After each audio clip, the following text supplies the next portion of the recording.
Frank, this is going to sound unusual, but I want to start with this question. How old are you? 77.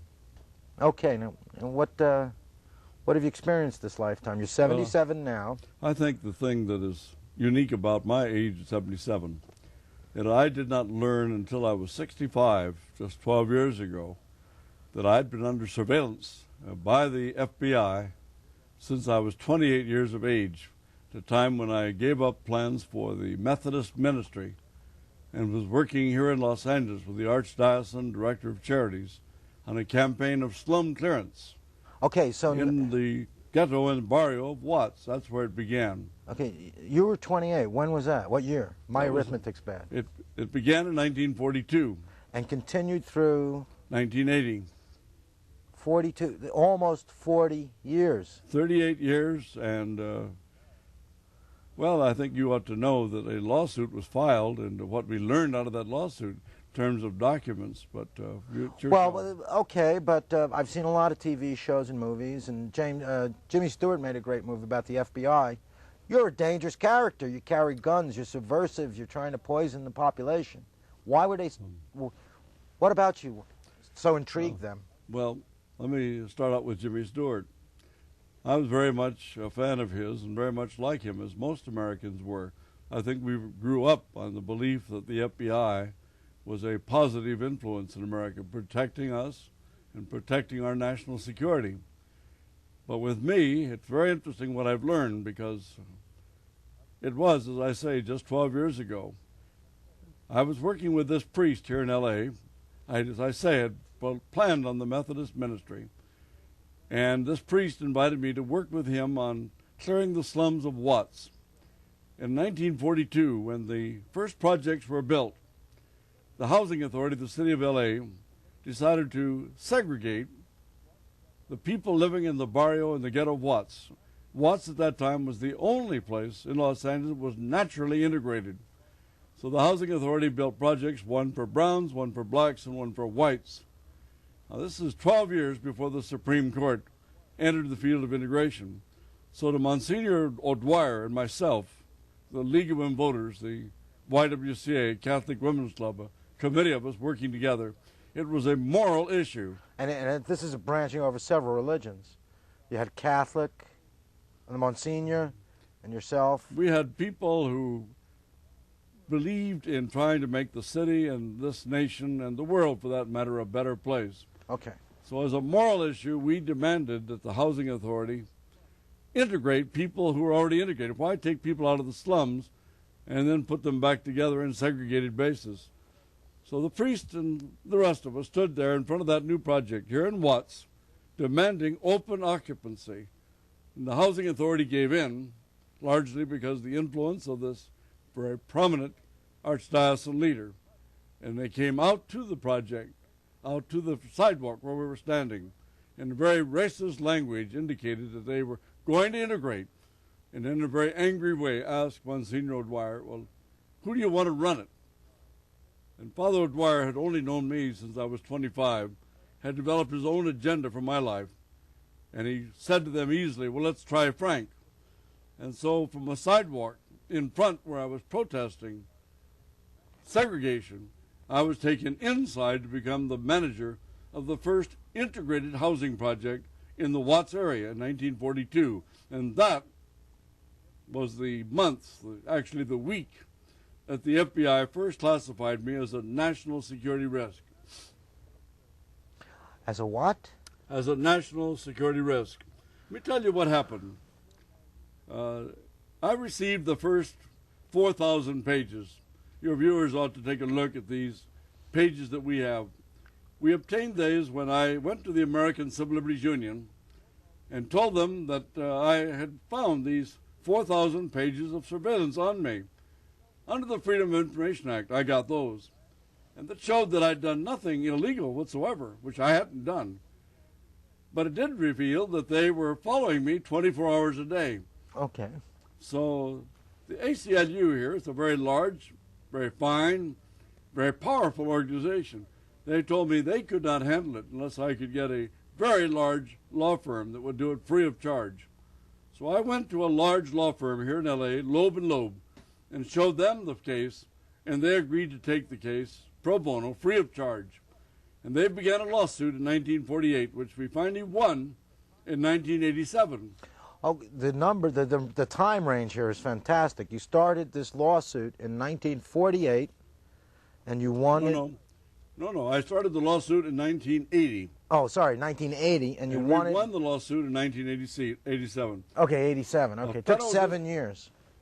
A federal district court here in Los Angeles ordered the FBI to remove every page they had on me and the organization with which I was associated, the National Committee Against Repressive Legislation.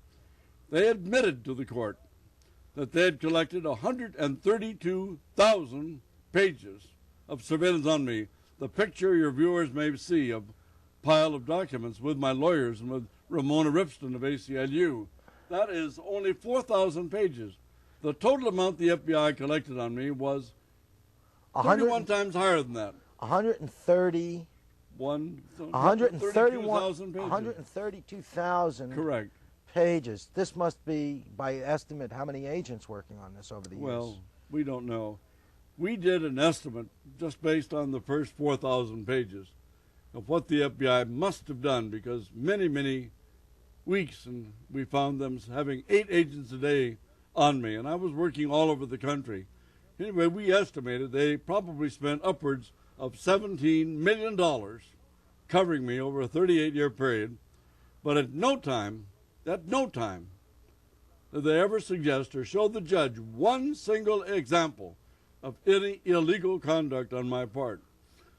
But Ken, I've accepted this interview not to talk about myself.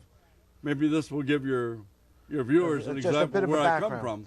Okay, what I think we need to do is to realize what is going on today under the FBI, because my lawsuit cleared me, protected me. In fact, I'm one of the few people in Los Angeles or in the country where the judge said if they ever again spy upon me or try to disrupt my work, the FBI will pay monetary damages without further litigation. Well, I can no longer be touched. Okay, but our viewers here, if their concerns are in the area of the environment or peace, libraries, you name it, I'm ready to discuss any area. In fact, we just had a conference in Washington of 40 national organizations, most of which today are targeted by the FBI in the same way that I was when I was young. I cannot be touched anymore. Okay, I certainly want to go into that. I'm just totally intrigued by this, just for a little more reality for our viewers. If for 40 years you were under surveillance by up to 8 agents during a day, you know, people working on it, it's a major project, 132,000 pages of documents, okay? $17 million estimated. All right, you're a bootlegger, you're a gun runner, you're a communist subversive, you're selling children. You know, you got an adoption, selling babies. What was the pretense or the speculation under which they justified this surveillance? When the victory was won in the court and the federal judge ordered them to stop doing this anymore, this was 1987, the LA Times covered the story with a 3,000-word story, and they came to me and said, what was the reason for it? I said, you read the documents. So Loeb and Loeb put them into a room with 132,000 pages to read it. And then we sent them to the FBI. You go talk to them. Why? And she came back to me and said, why did they do this to you? Ken, we don't know why.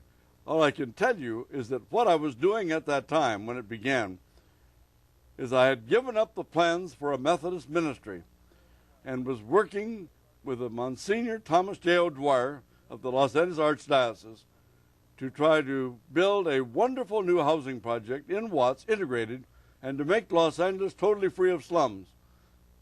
After that, we later learned, see, when you read your files now, everything that happened to me that was negative in my life, you know, I now see it was orchestrated by the FBI, the old FBI under J. Edgar Hoover. For example, by 1952, I was the assistant to the director of the Housing Authority of the city of LA.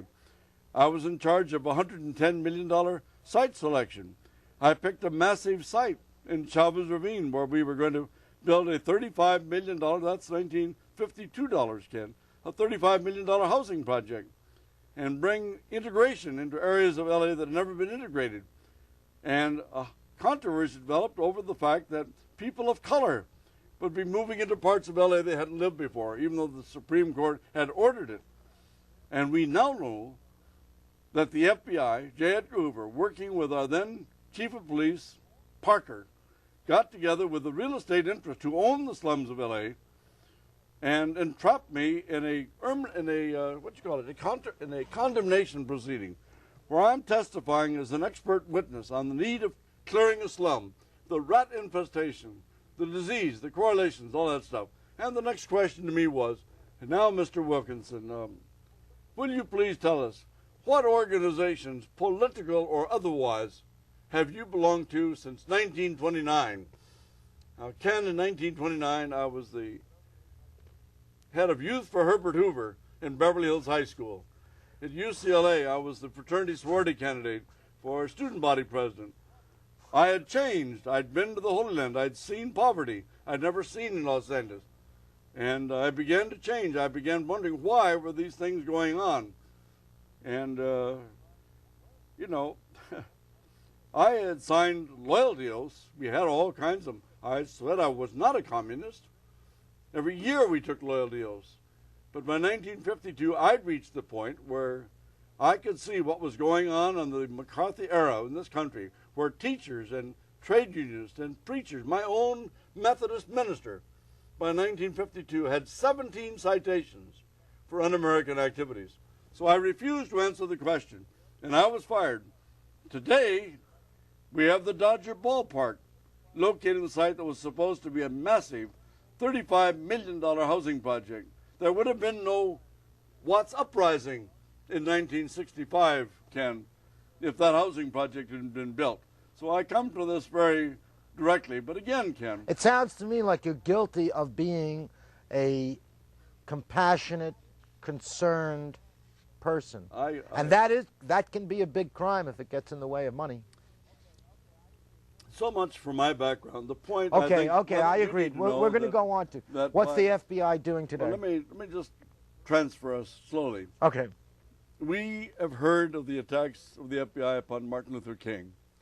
We've heard of the attacks upon the actress Jean Seaborg. You may have known some others that you've heard about.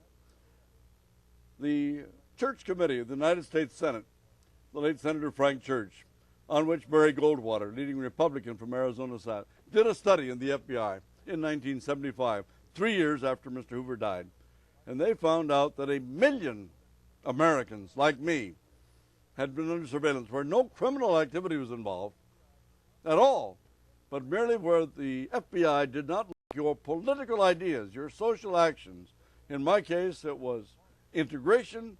Later on, it was my work to abolish, which we did abolish, the old Un-American Activities Committee.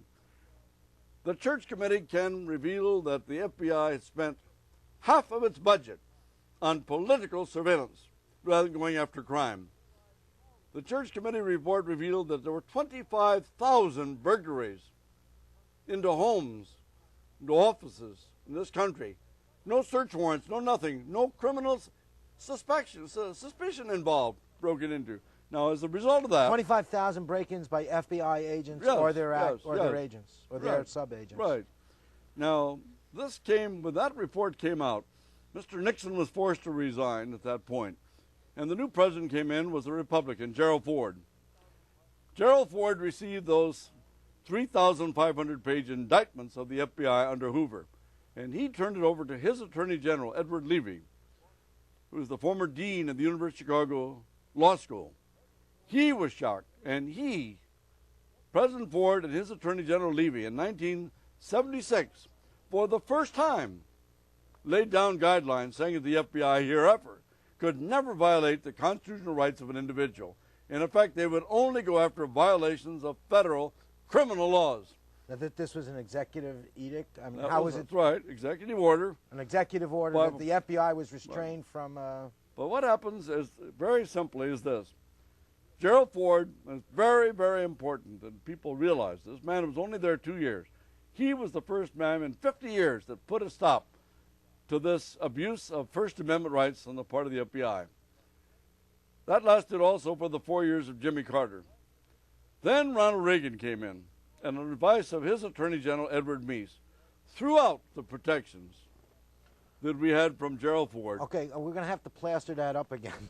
Ford passed an executive order that the FBI could not investigate people except for criminal acts. Right. This stood through 2 years of Ford administration, 4 years of Carter administration. Reagan is elected to office. He cancels that executive order. Right. So now the FBI is once again allowed to investigate Exactly. without criminal right. Well, suspicion. In effect, allowed to go back and do exactly what the FBI had been doing under J. Edgar Hoover in my youth. Worse than that, the Reagan administration drops the investigation of the word communism, which was the rationale for the McCarthy era. And because most of the anti-communist laws, the speech crimes of the McCarthy era, had been declared unconstitutional or unenforceable by the Supreme Court, Ed Meese advised, don't investigate communism more, do it today, investigate terrorism. And so Reagan wrote that. I've got the guidelines right here. It's ridiculous because it's a 39-page document here. I guess your viewers can almost see this. Reagan classified it as top secret the day he signed it in 1983. Page after page, your secret. Let me show you an example here, a real classical example. I think I can put my hand on here. Just unbelievable examples of the FBI's effort, of Hoover's efforts to, Reagan's efforts to allow the, well, yes, here's a good example.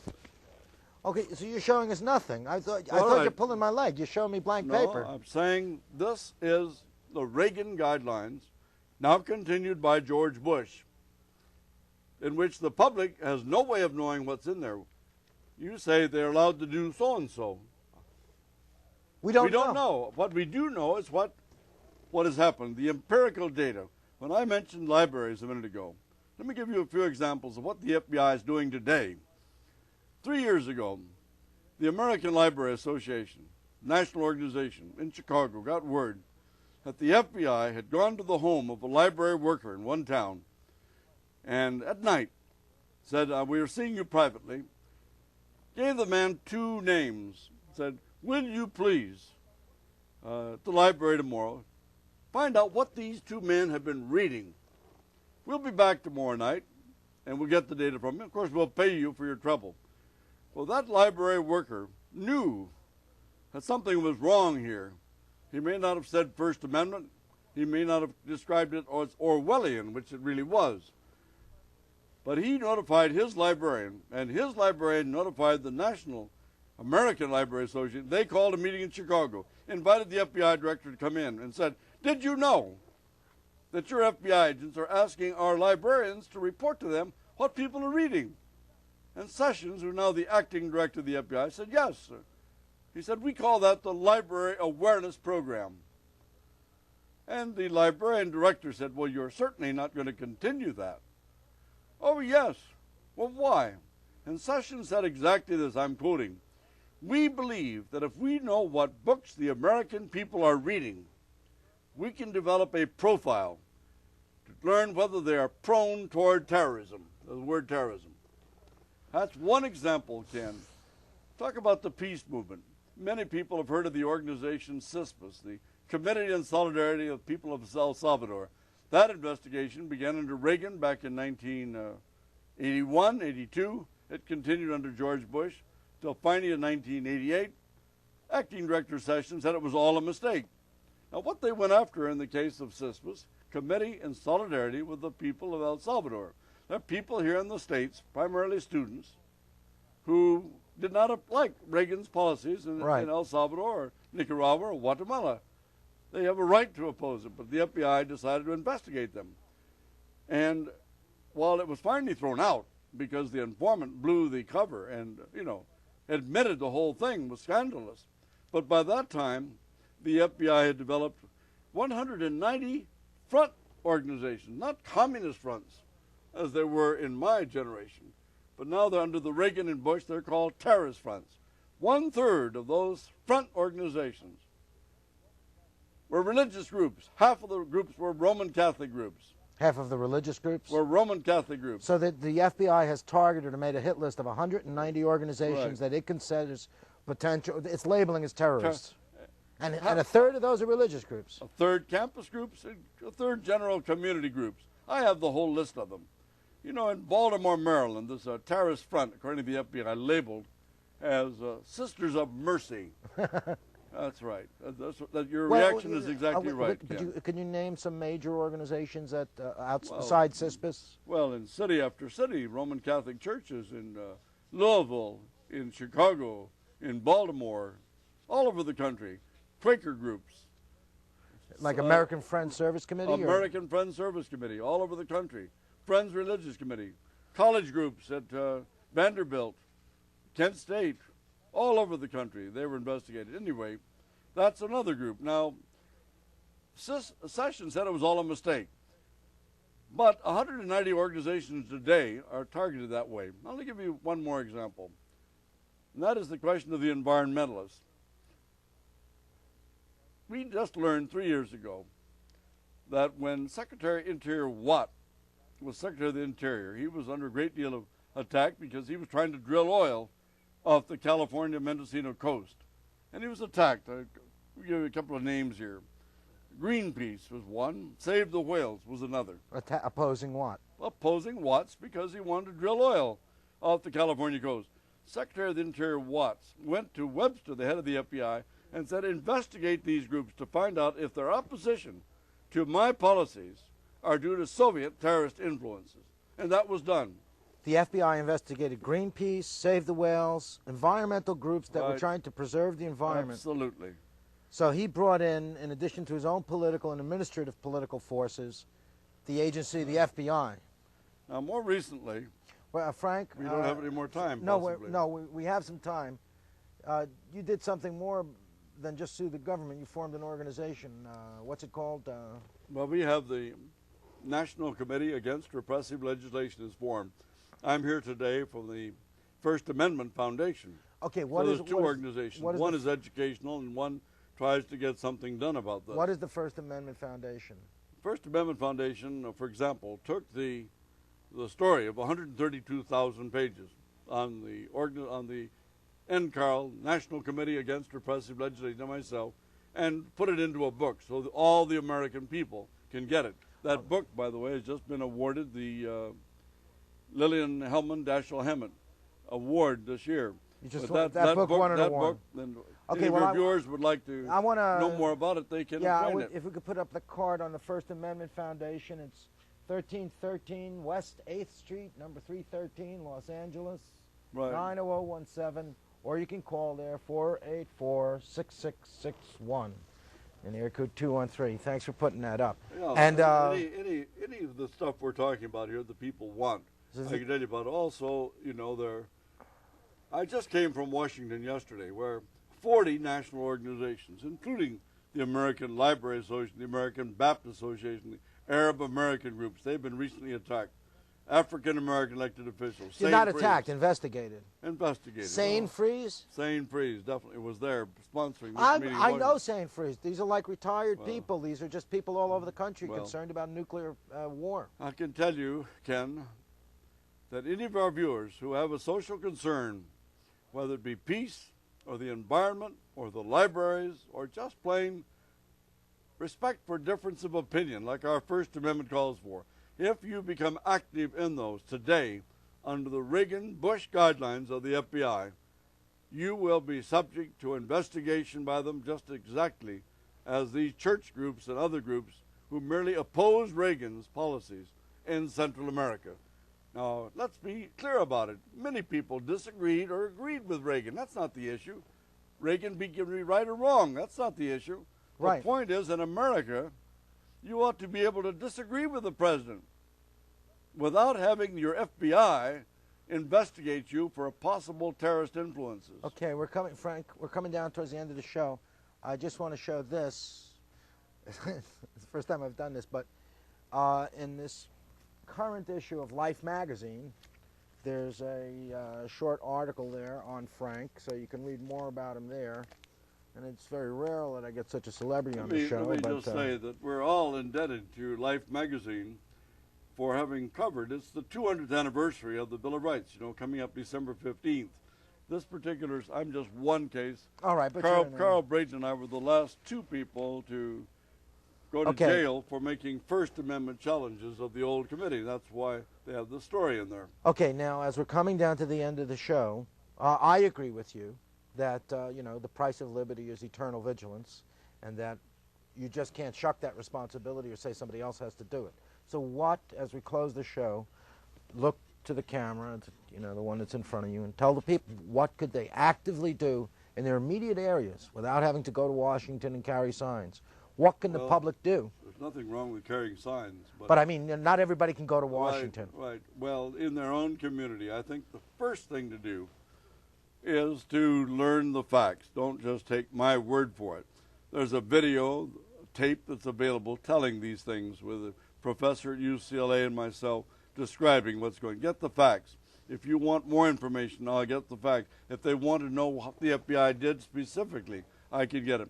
Then I'll give them the address of the FBI. They can go there and double check it. And I say to the American people that once they have checked out what the FBI is doing today, not under Reagan, not under J. Edgar Hoover, but under George Bush, they will probably communicate somehow, effectively, through their church, through their union, whatever it is, that they want the FBI turned into a bureau that is out to defend the national security of this country, out to defend lives and property, and does not waste taxpayers' dollars investigating ideas whose people have ideas merely are anathema to somebody running the FBI. Okay, thank you, Frank. We've used up every second of the show. I want to thank the viewers for watching, and please get out there, be more responsible, and defend liberty for yourself and others. Okay, give us a call if you want more information. Thank you very much.